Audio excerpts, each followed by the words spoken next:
What's up, everybody? One Fun Guy podcast in the studio. Tonight's episode is sponsored by the Clubhouse Inc. That's www.shoptheclubhs.com. If you like this hoodie or any of the other ones I wear during my show, and then I'm going to shout out Sean Ryan for the Vigilance Elite hat. Thanks for the hat, buddy. I appreciate it. And we'll go from there. So my guest tonight is going to be Diana Kouprina. Diana, tell us a little about yourself, and we'll start the interview. Okay, a little bit about myself. I'm a writer and also a podcast host. And mainly I'm a writer. So let's go with that. I do enjoy my podcast, but I don't want to take up too much time with it on here. You can always catch me live on Wednesdays. I host it with an amazing host from Florida. Her name is Ashton Lauren Ryan, and we have a great time. The show is called Wild, and it's not what you think. It's actually what I love doing. So we discuss writing, magazine, and she has created an amazing magazine, and it features artists and writers. It's something a little bit different than what the average magazine looks like, basically. So we brought it live on a podcast, and we discuss it. But my passion has always been in writing. Okay, so perfect. So let's start off with, how did you get into writing? Was it something that you liked in school? Was it something that came later in life? Like, how did that transition happen from when you said, okay, it's just a hobby, into something I want to do and make my livelihood doing it? That's a good question. So to start from the very beginning, I was born in the Soviet Union, and my father was very into poetry. He still is. And from the earliest memories I have, I've always read Pushkin, and so poetry always stuck with me. And then when I moved to the U.S., I started learning Frost, and just to improve my English and get rid of the accent, some of the poetry really helped, and that always stuck with me. It was something that I always expressed myself through. I can't say I was an amazing writer in my teen years, but I find out with poetry and with anything else in writing, it's time. The more life lessons you go through, the more you're able to articulate in your writing and show it in the writing.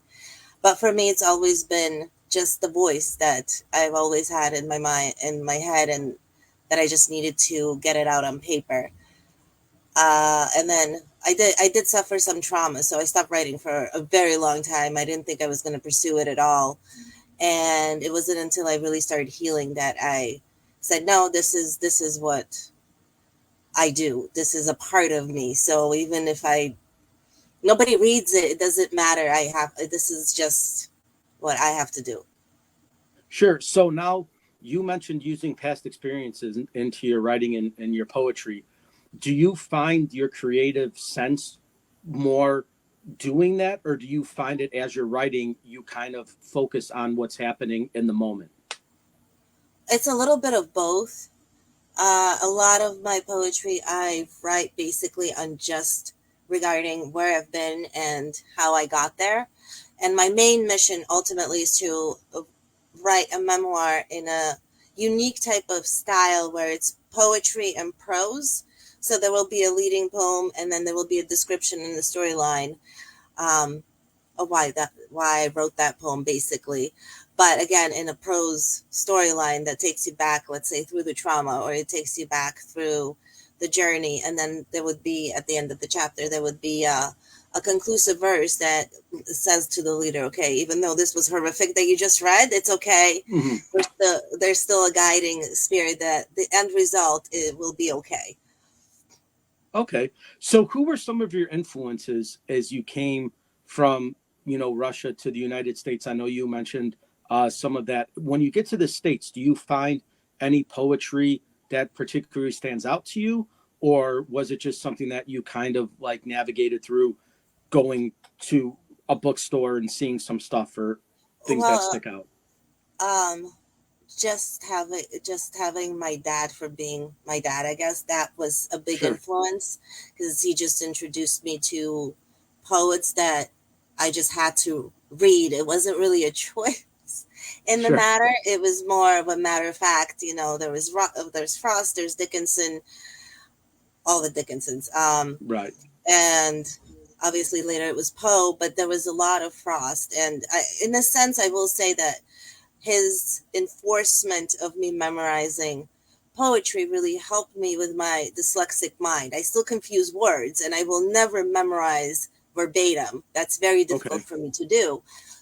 But just those that play on words, it always stuck with me. And I find that it's always been my grounding force, even when I really went to the dark side, basically. And I Okay. didn't have any grounding forces. I floated around. I suffered from addiction. I was in an abusive marriage, and all of it just came crumbling down at one point. And not at any of that time was I really thinking I'm gonna be a writer. It was more like a dream. Like I really want to. Have I suffered enough to become a Sure. writer?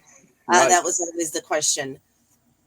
And I think in my healing, it was just so poignant. And I know a lot of therapists also say this: write it out. Well, I can't just write it out. For me, it has to come. If it's not there, then I can't. And for a long time, I was stuck. Like I didn't have my spirit voice guiding me in my writing, and it was just I felt empty. And as the healing progressed, I finally learned that, yeah, I just let it out and whatever comes, and hopefully it helps other people at the same time. So it's not just Right.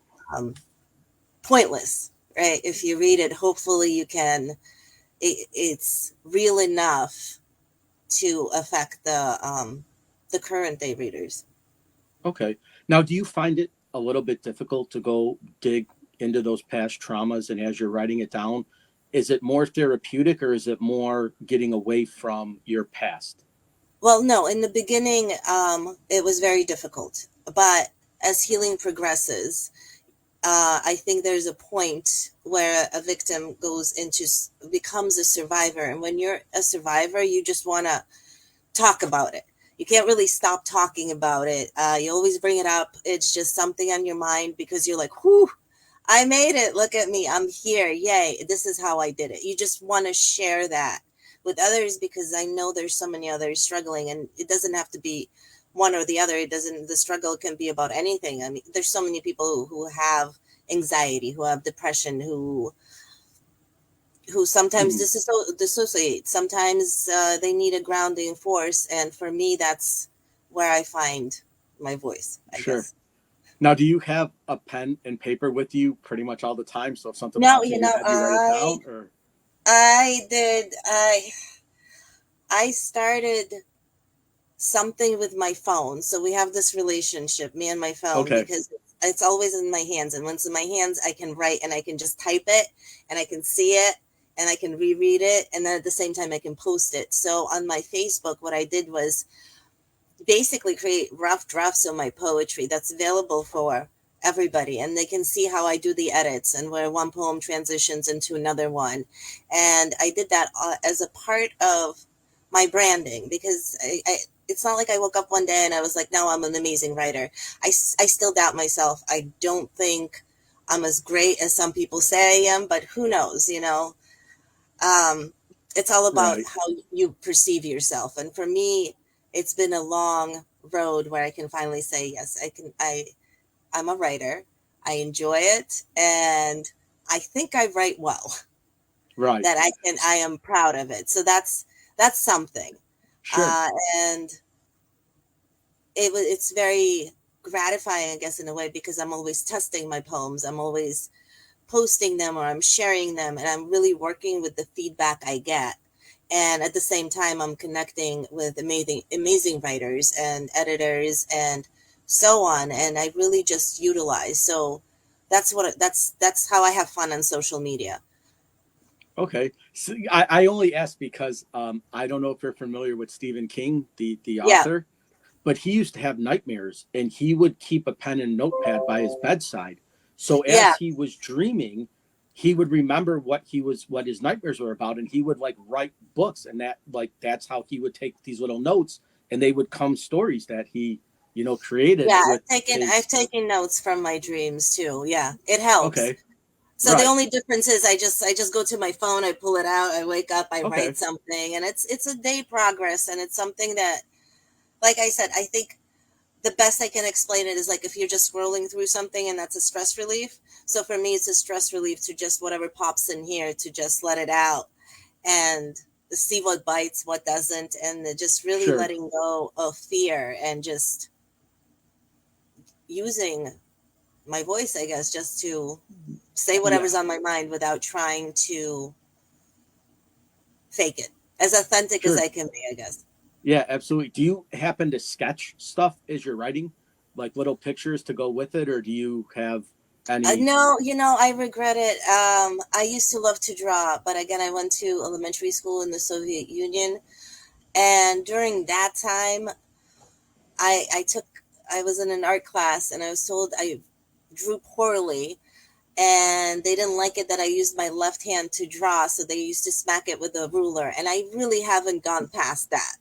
Okay. So I'm almost like in the Little Prince, where the only thing he was allowed to do was he could do was draw a boa constrictor, just because that's all he did. And then the grown up said, "No, that's not good," and he gave Right. it up. So it's quite similar to that. So I know I'm dating myself now, but when I was in school as a little kid, there was a poet named Shel Silverstein, and he used to write these children's poems, but he would have little illustrations on it, and that's what the school teachers used to teach us, introduction into poetry. So Shel Silverstein had these really enlightening, lighthearted poetry about children, and he Hmm. would draw these little sketches with it. And his books, A Light in the Attic, was like the number one best-selling poetry book for a long time. So it was just interesting because that's what we grew up on. Was he was my first introduction to poetry was Shel Silverstein. Yeah, mine was Pushkin. Okay. So as you're writing now, the style that you write in, do you usually just write your thoughts down, or do you try to like get the rhyming thing going? Do you just try to write in short segments, For long me, set? it's always the rhythm. I hear Okay. like a beat that I go along with. If I don't have the rhythm, I don't write it. I have to have the rhythm, and then really wherever it takes me, some poetry I try to go back into, using archaic English, and just by I enjoy rereading Shakespeare and just playing with that language. And then Okay. the other side of my poetry is quite modern. It's yeah, it does have a rhyme scheme, but not so much. Sure. I don't focus on the rhyme. For me, it's really the rhythm. And if I can achieve the rhythm without the rhyme, then I call it a day. Okay. So now I know a lot of songwriters write poetry and a lot of poets write songs. Is that something you Right. ever thought about doing? It actually is. It's something because music has always been so poignant as well for me. And just growing up, piano lessons. My daughter plays the piano now, and just putting the two together, I think for me it would be a really healing thing that I encounter. But Hmm. again, I'm just still reestablishing my voice, and even just by speaking voice, because for the trauma I survived, I've really lost it. And this happens to trauma survivors, that you do lose your vocal cords. You lose what you had before. Hmm. It just gets frozen in here almost. So it's a process. It's a healing process. I don't know what's going to happen in, the next 10 years. I'm moving Right. pretty fast, but hopefully I'll get there. Sure. So when I got to college, a couple of my buddies of mine were really into the Doors and Jim Yeah. Morrison, and they Yeah. call him the American poet, right? That he wrote poetry, songs, music, just like one of the most talented human beings probably to ever walk the face of the earth in terms of what he was able to accomplish in Hmm. such a short amount of time. Are there any musicians that you're drawn to because of their their writing sense? Because you could say, wow, that really would fit well into poetry versus a song. So for me growing up, that would have been Celine Dion. So I'm not Okay. going to knock down the greats, Pink Floyd, The Doors, yes, Janis Joplin is one. So I can start there. But for me, I love that music, the Beatles too, Hmm. and it's all poetry, I think. But for Right. me, it was really Celine Dion and the love lyrics that really spoke to me. Because again, as a child, I didn't feel loved. I wasn't really fitting in, and that was kind of my ultimate. I was such a huge fan, still such a huge fan. I'm not a Sure. big person on celebrities. I try not to, they have their art, it's their voice. I respect that. But really, like one of those fan things would have been for me, would have been Celine Dion. Sure. I only ask because I'm not a very good writer, and I'm definitely not a poet by any stretch of the imagination. But I could appreciate like a person like Jim Morrison who was able to Yeah, write poetry and wrote books on poetry. But I'm also a big fan of the Doors, and there's not many artists now that write in terms of stories and the way they write their lyrics. They just write them down and they sing them versus yeah, like a person like Jim Morrison who actually like lived it. Like you're saying that yeah, he drew all his poetry from his emotions and then turned them into songs. So right. most of his songs were poetry before there was ever music put to them. Before, yeah, before you put them to that final beat, yeah. So I hear that. I actually do have a great pitch. I've always heard music very well. It just really just putting it all together and just doing it much later in my life, I think, is a little bit harder.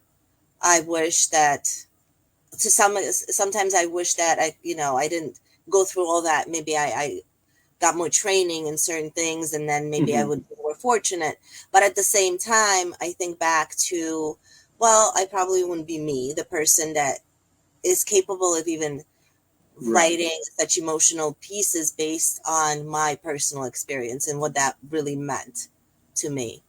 Okay. So has there ever been a time where you were writing and you started putting words down and you just were like, I just don't feel comfortable writing this, and you would stop, or was it something you always kind of just persevered It would through and just was never like, make on it would never make on paper. okay.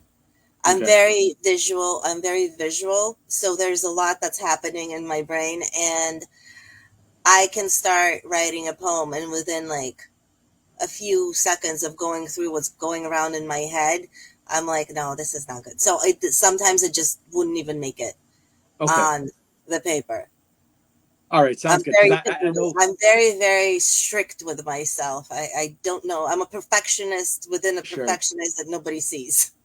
Because when you're writing, sometimes people get writer's block where they're just typing along, they get a story going, and then all of a sudden they can't connect the next paragraph to what they were writing, and they kind of like stop. They take a break, they come back, they try to get focused again, and they just can't seem to get it.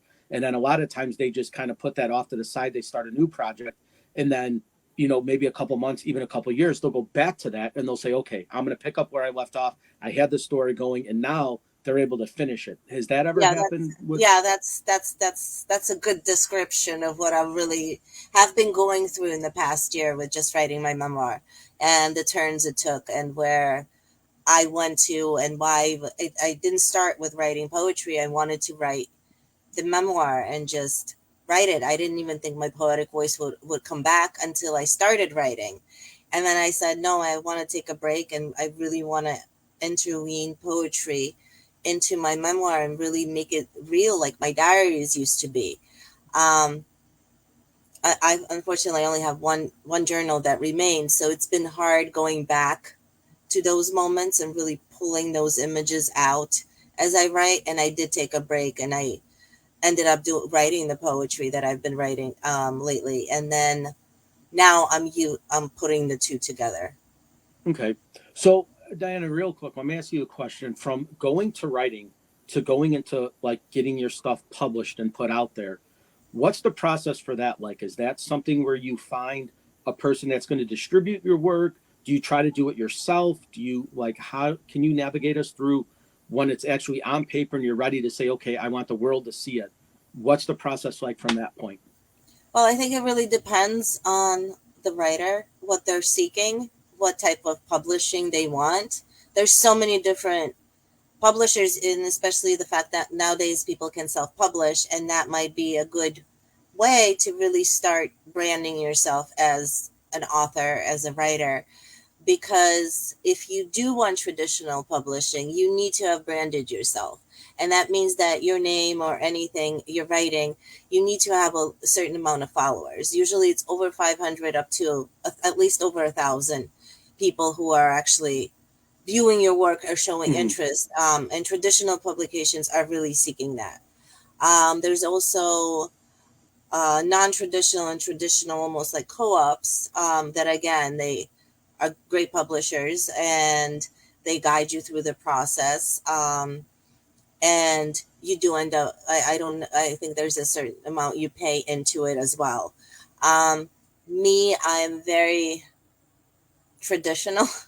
Okay.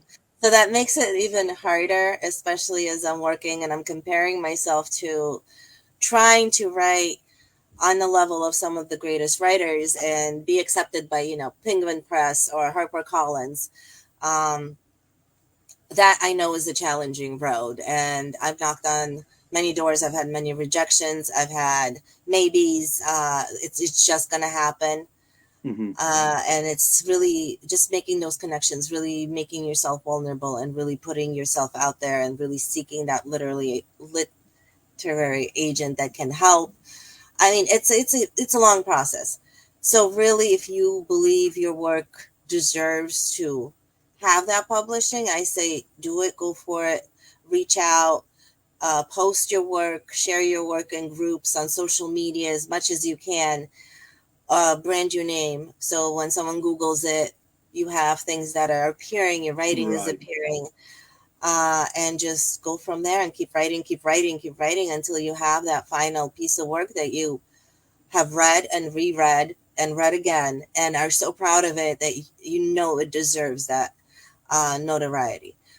Self, Sure. if it's your first book, I would say self-publishing is probably the best route because how if you're only let's say you're writing a novel, right? You can share bits and pieces and really try to promote your work, but ultimately it's by selling that novel and how many sales you do, you can seek something ultimately in a traditional type of contract. Okay. So I know you mentioned branding before and putting your stuff out there. Yeah. What is it like to get like copyrighted and trademarked to where nobody could steal your stuff? Because if you put it out there and it's not protected, what's to say somebody can't copy and paste and say, okay, I just wrote a poem? Oh, right. So people are still going to do that. Even when you copyright it and you do your Okay. copyright, your trademark with your name, people are still going to do that. And you should expect that to happen. Again, this is where I say maybe don't publish fully finished work. Like I just kind of, it's all editing from me, what I Hmm. post on social media. Some poems I'm really proud of, but that's not exactly what's going to go into the publication verbatim. Other times, for me, it's easier as a writer because it's poetry. For me, I can play around and edit it. That it's every every single one of my poems can be completely different within the wording that I choose and how I choose to present it. So I feel like I there's not no struggle, but Okay. again, being redundant and so in a sense, you want everybody to share your work. You want people to see your name, but at the same time, obviously when they're sharing this, you're not receiving any nobody's buying it. It's just it's just letting go of work. And for me, Okay. because I write not poetry is not that long, like I said, it's more of like a um what's the word I'm looking for? It's more of a peaceful serenity process, that a serene process that I have. Okay. Now, can we take a little bit of a transitional into financial, like what you could expect to gain from writing poetry, from what it costs to put your work into something for the financial benefit of getting out of it? Are you obviously there is some money to be made, but are you doing it more for passion, or are you actually putting in to say, okay, I'm going to write an X amount of books, I'm going to sell them for X amount of money, and I'm going to take that money and use it towards whatever you're going to do? Is that something that's Right. So stable, or is that's, that I mean, that is something again. I have a children's book that works well with self-publishing. I self-published it. That was my first piece of writing, and I liked it. And I said, I'm not. I did try to submit it. I'm not an artist, and the illustrator I worked with, it just wasn't. One was work. My words were being accepted. The illustrations were not, and it's really tricky with children's authors, especially if you don't draw. So I really wish I doodled more, but okay? um, so in that regard, with when I first initially self published, I went into thinking, okay, I can price it this much and I can make so many sales and this will help and that will help. Sure, it can work like that, but again, cut in half what you're expecting, right? How much are you putting out? How much of a promotion are you doing? And what's your marketing scheme? Are you marketing yourself? Are you paying Facebook to boost your posts? I would recommend probably not even boosting posts, but really posting in groups and connecting with groups of other writers, Hmm. other groups, and that's how you can really build the community rather than just pressing boost post, paying I don't an X amount of money, Right. saying, well, I put in Sure. $10, I expect 10 1,000 followers who are going to read this. But are those the people that you really want reading your poetry is always the question. So you really need to know your audience, who you're trying to reach, why you're trying to reach them, um, and etc. The second side of it, obviously, is well, I want to be an author. I want to be acknowledged by, like I said, a traditional Hmm. publication, and with that comes a contract. So whatever the contract is, or the paying out, that really varies on the publication that you Okay. go. So, is somebody, let's say, somebody watching this between the ages of, let's say, 14, like freshman in high school, to let's say 25, college era, if they were to pursue poetry, what advice would you give them to say, this is something you should really be passionate about and put your effort into it? Like, what would you, like, where would you tell them how to navigate their writing? What would be the main focus, like a couple key points that you would give advice to somebody at that age? Make sure that that's what you're really passionate about. Because if you're going to go down it's not a joke that there's starving poets. It's quite true. We are starving poets. Yes, uh, quite right on the mark there. And the other thing is you have to believe in yourself. There has to be a level of confidence that you can go in and say, no, my writing is great. Even to the critics who say, no, no, you missed this. You didn't have the right rhythm. This was a little off. The rhyming word is missing. To all those, you need to be able to say no, or be able to say, I hear you, and let me see what I can do. So really the feedback you're going to be getting, it's just that vulnerability that many people are scared to get past. So if you're a freshman in high school, I would say just keep writing. Um, it doesn't matter if it's good or bad or in between, just keep writing. Have your teachers help you. If you have a good English teacher, I've had I was lucky. I had quite a few great English teachers who really helped me and submitted my writing. When I was in high school, I got the presidential award. So you can do that with your writing. You can really push for it, and the scholarships. Just go for it. You have nothing to Okay. lose when you're a freshman. Like that's your Right. starting point. Just write, see what happens. If you were graduating, you have your poetry portfolio, and you're 25, and you say, "Well, this is what I got." And maybe you didn't live a traumatic life and you're thinking, well, maybe this is all baloney. If it's your purpose, then it's not. So just keep Sure. writing, keep submitting. You're going to face a bunch of rejection. You're probably going to do odd jobs you could care less about. But if at the end of the day you're writing and that you feel that is your main purpose, then keep submitting, keep editing, connect with writers. I think we're living in such a great time period where writers don't have to be lonely anymore Hmm. because there's so many groups, there's so many people who are in the same boat who want to support each other. So in a way, I think we can. This is the time we can really turn being a writer not into something really competitive, but something where we can work together and write our books together and create the poetic anthologies and have these opportunities to express all the unique voices that are out there. Okay. Now, can we talk a little bit about the e side of things, right? With the e writing books, basically like through the Kindle and stuff. Is that something that is becoming now the modern day book at this point? Or do you still think people want to open up a physical binded book and read what's in it? I hope people want to open up the binded book because I love the binded books. I always love the smell of books. Um, I don't read on Kindle. It's not for me, even though I've wrote an online children's book. But again, it was just an easier way to start marketing myself. And I knew the road I was taking on as a writer, that it wasn't going to be something easy. It wasn't going to be something overnight. So it started with that process. Eventually, of course, I want to have the hard copies of my books. And I think kids, no matter, no matter what the grown-ups do, I think kids really love their hard Right. copies. And I especially if agree. there's fun pages to flip and turn, I think kids will always hold them dear. As we get older, I think we tend to lose that a little bit. For me, I could never do the Kindle.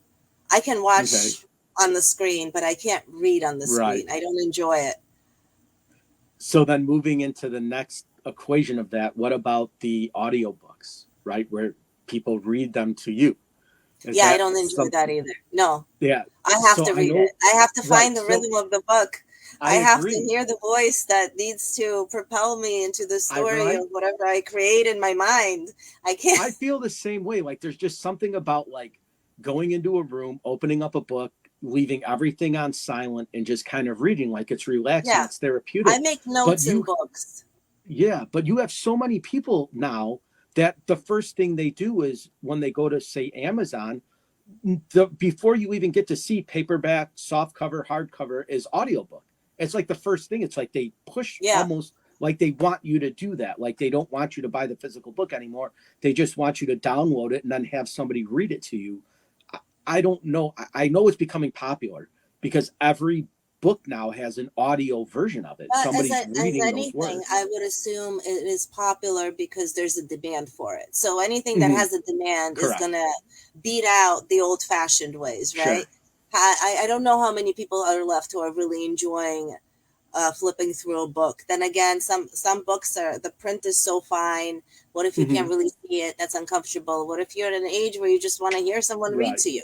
That's also there's just I think we're just having so much big Yeah. thrown at us that it almost becomes overwhelming and we just try to simplify it. So I think Sure. if you're not a true passionate book lover or Right. hoarder, And um, maybe it's not for you. I think those all need to work together. yeah, it's funny because everything kind of goes full circle, right? With where, Yeah. like, if you look at music, right? It was records, then cassettes, then CDs, and now it's going back to records. And I don't think books ever left. All these bookstores, they've all grown, right? Barnes and Noble now, you see them everywhere. They're all popping up Hmm. again.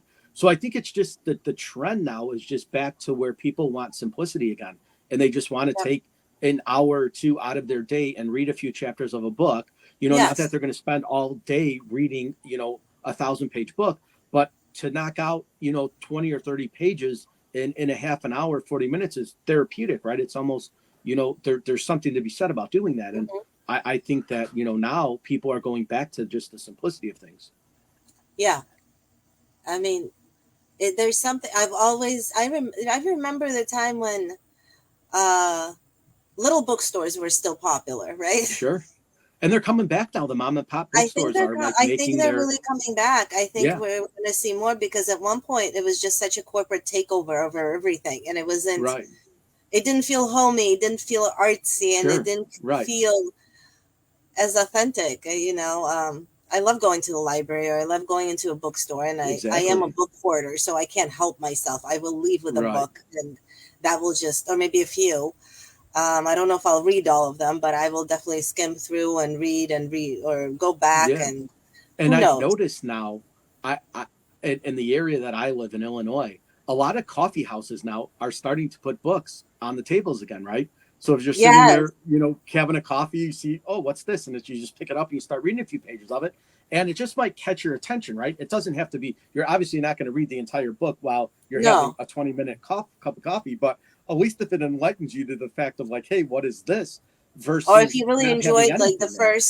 the first paragraph, the middle paragraph, and Right. the last paragraph, then you're definitely going to be looking up the writer, and it's such a great Yeah. promotion for the author, and at the same time it brings people back to really just the basics aside from just holding our screens all day. Right, I agree. So now we're coming to the end of the episode, but where could we find you? Like where if we're gonna obviously post this to YouTube and I will put all the links in the description. But for those of you us who don't have YouTube, where could we find your work? So I've made it really easy. Okay. First, you can just Google my name, we Diana we Kouprina, like and it all easy. just pops up. Second, if you prefer Facebook, you can just put Diana Kouprina, follow me, and everything will pop up. Scroll as much as you want. Watch the podcast episodes; they're all posted. Read the poetry, see if you like it, see if you don't. Comment, don't do whatever, really. So I Right. made it very public just for this reason because I want to get to know my readers, and I also want them to get to know me. So we're almost bonding. This is a good bonding way, I think, with Okay. the audience. That's fantastic. So I'm super excited, and I wish we had more time to really go into this. But I want to talk about your podcast. So I think what we'll do is maybe next month or the month after, I'll have you back on, and we'll talk about that because obviously that's my realm. Yeah, I'm not a good writer. I don't really, I like talking to people, but I have a very difficult time sitting down. Like my attention span is like this, right? I So feel if I you. Yeah, start that writing, happened.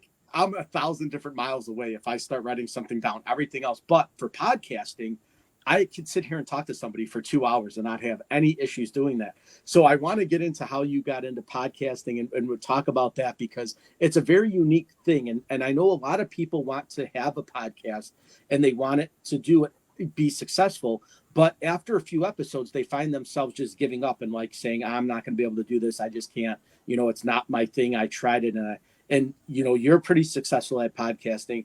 I'm getting there, right? Like I'm at episode Yeah, 28 yeah, now, you're and rocking I it. have guests lined up through the end of the year and beyond.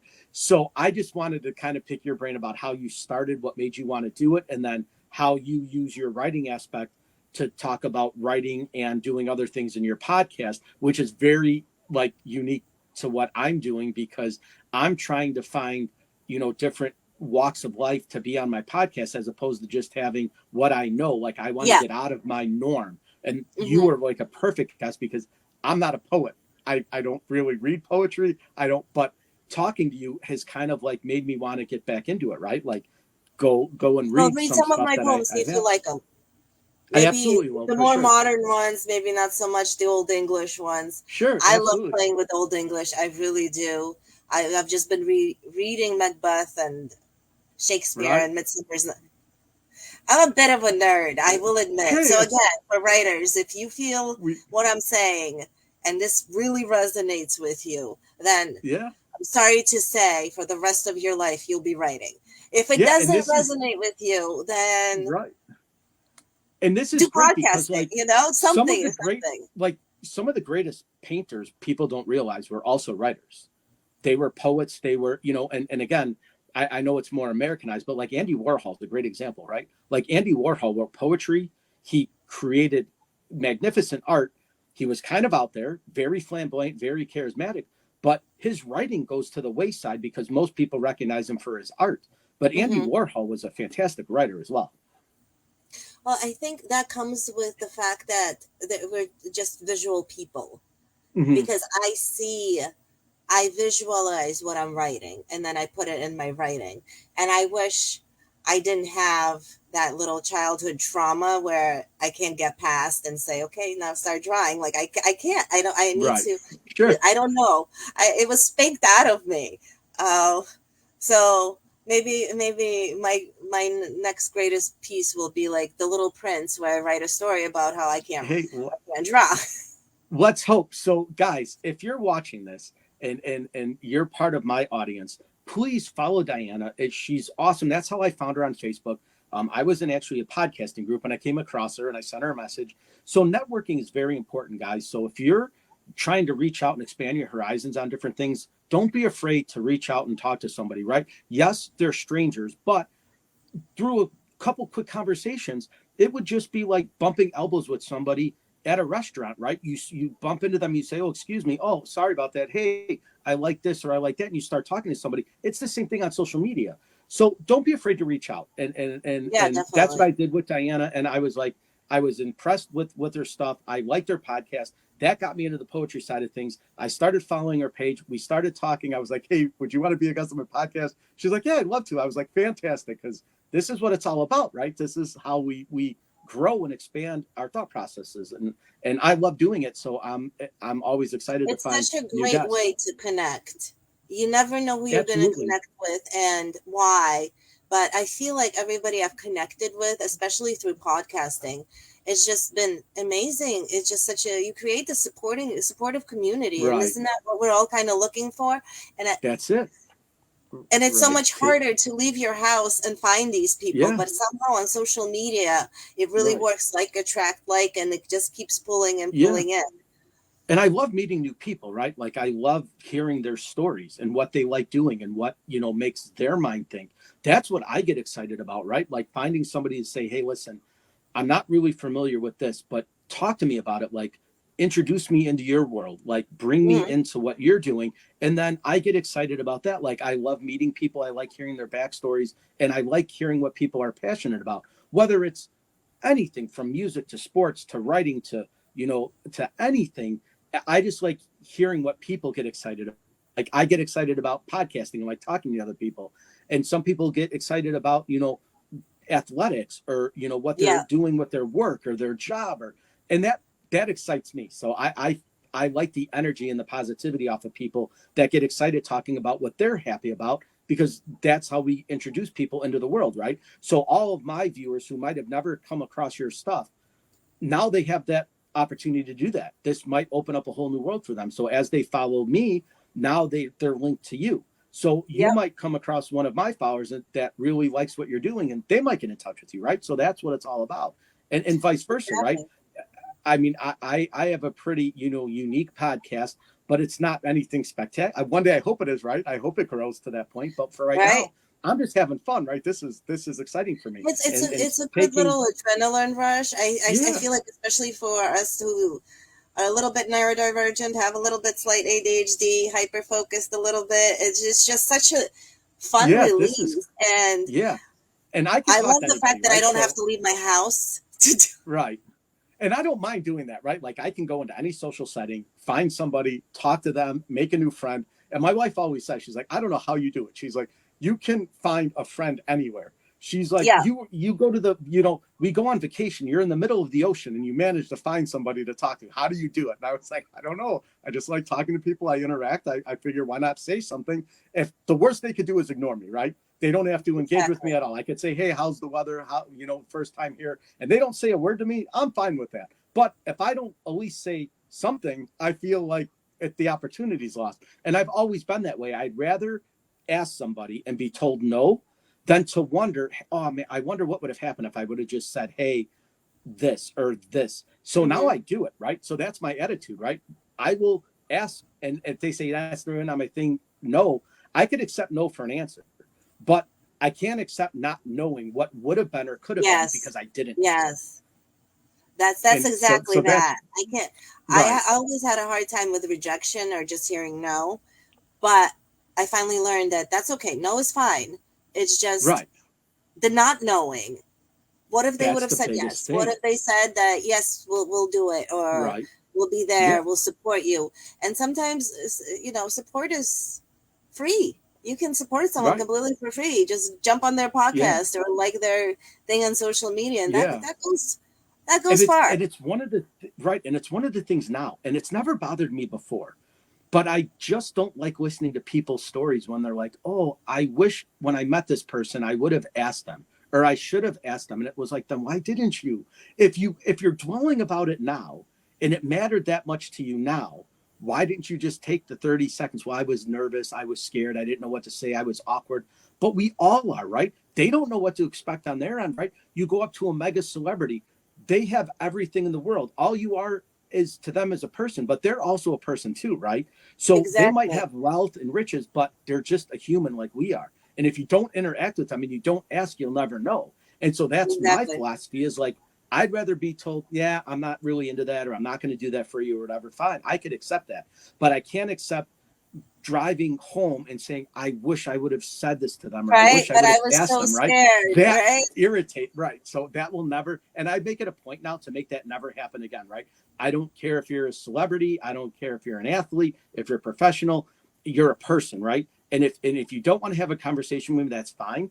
But I'm not gonna dwell on the fact that I should have said hi to that person, or I should have said, hey, Hmm. I will do that now. I will walk up to them and be like, how's it going? And if they say, who are you? I'll be like, I'm Mark. I have the One Fun Guy podcast. This is who I am. And this is what I do. And if they say, oh, that's cool, tell me about it, then I'll tell them about it. If they say, I don't really have the Yeah, time to I talk to you, I love got to meeting get going. strangers and talking to them about Right. podcasts. That's it. I'll do it at about. And I I'll do do. too. I'll be out. I'll be out to dinner, or we'll go out in the night, and I'll have a drink or two. And next thing you know, I'm just blabbing about podcasts too. Yeah. I And I that's, had a few and guests I on like my the podcast energy. just like that, because I went out and I saw a few people who I That's, hadn't seen or hadn't met before, and we just started talking. And next thing you know, I'm like, "Come on the that's podcast! exactly It'll it. be so Right. much And fun." then, and then it's interesting And too, right? When you it tell always is. somebody, yeah. And it's interesting too, because when you tell somebody you have a podcast, they're like, oh, I didn't know you had a podcast. And it's like, well, yes, I do. And then I have no problem telling everybody about it now, right? And I'm actually trying to start another one with a buddy of mine to talk about like different things that, because we had a connection and we're like, let's just do something together. So I'm Oh, actually co-hosting kind is of, so fun. Yes, yeah. definitely do. And Yeah, so now, like, we me have too. energy when we're together, like you and you're right. So I could do this all day long, right? I really can talk, like, I've gone on TikTok before. I've been live for 5 hours talking to a camera. I don't know who's on the other side watching me. I have no problem doing it. It's the most weird thing, right? But I don't have a problem talking to anybody for, in a store or at a restaurant or at dinner, right? I can go up to somebody and, start talking and not have an issue with that at all, and carry on conversation and maybe gain a friend out of it. Exactly. That's So So what that's we're going to exactly do what is it's about. we're going to wrap things up now, Diana. Thank you for being a great guest, but I definitely want to have you on again to talk about the Yeah, podcasting we'll do thing. a whole Um, podcast. let's We'll do do a whole that for podcast. sure. Let's do a whole podcast episode. I Because think we can learn talking from to each you, other, right? and it And would it's so definitely be a crazy fun because conversation to have. yeah, because we've been live now for almost 50 minutes, and it Yeah, seems like it's been 5 minutes, right? And there's right. so It much more I does. want Yeah. to talk, right? It's like it flies by. So we'll wrap things up now. I'll keep it under time for social media aspect to spread it out. But I will definitely have you back on, and we'll talk all about podcasting, how you got started, how what got you into that as well, and we'll have a whole nother episode on that. So let's plan Awesome. that for I look a forward few. to it. Yeah, we'll And we'll maybe keep I in can touch. interview We'll do you at that. one point on my other podcast. Let's do it. Yeah, I'd love to. I'd love to have that. I'd love to be a guest. So yeah, let's set it All up right, and let's we'll do do it. A that. little So message, we'll figure it out. Thank you to perfect. everyone that was listening, that heard us, that listened to me about to babble Absolutely. about poetry. I appreciate it. Yep. Thank you so much. Have a great night. That's great. All right, guys. This is the One Fun Guy podcast. Again, I want to thank Diana for being a great guest. If you are new to my show, if you like and follow and share, that would be awesome. But this episode is going to go right to YouTube, guys. It'll be up in about an hour and a half or 2 hours. I'll do some editing and we'll post it on there. So if you guys follow me on YouTube, subscribe to my channel. And then again, don't forget to follow Diana. And I will link all of her socials on the YouTube page. So it'll be up there. And if you guys want to follow her there, you can. So thank you again, Diana. And it Thank was a you. great episode. And we'll see you guys next time. See you next